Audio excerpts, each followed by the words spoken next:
Sa ibang balita, naging usap-usapan ang eksena sa ika-6 na araw ng impeachment trial kamakailan kasunod ng manifestation ng magkapatid na senator judges hinggil sa umano'y 2019 SEA Games anomaly. May report si Daniel Manalastas.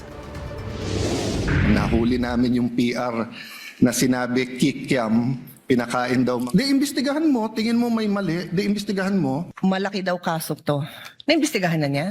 Ay, iba pa yun. Yung sa Caldero, na kaso. Ito ang mga eksena sa Senate Impeachment Court, hindi ang usapin sa impeachment ang natalakay sa mga oras na yan. Dito pinalaga ng magkapatid na Senador Cayetano ang mga alegasyon ng anomalya sa 2019 SEA Games. Matatandaang si Senator Alan Peter Cayetano ang isa sa namuno sa pag-organisa ng nasabing event.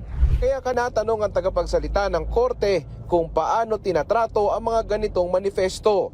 As you have seen the actions of the presiding officer, he will be liberal about it so that the public will be able to know and listen to whatever clarificatory. Ibinahagi naman ni Senator Ping Lacson ang isang palitan nila ng biro ng kanyang kapwa Senator Judge kung saan tinanong niya kung maaaring hatiin ang korte tuwing may manifesto na hindi umano relevant sa impeachment trial.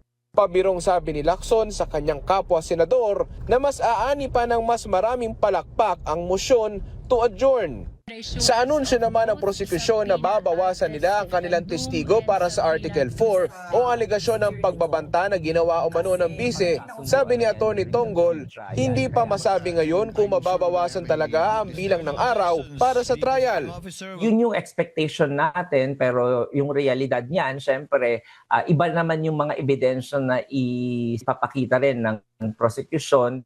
Sa susunod na linggo ay inaasahang dedesisyonan na ng korte ang usapin sa bank at tax records ng Vice Presidente. Sabi ni Tonggol, hindi pa nawawala ang posibilidad na humingi pa ng dagdag panahon ang mga senador. Pagdating ng Lunes, baka may mga bagong mga legal theories or schools of thought na naman na lumabas sa debate. However, that is just in the realm of possibility. Sa susunod na linggo din, inaasahang haharap sa impeachment court si NBI Director Melvin Matibag. Para sa totoong balita sa Bagong Pilipinas, Daniel Manalastas ng IBC News para sa 13 sa tanghali ng Congress TV.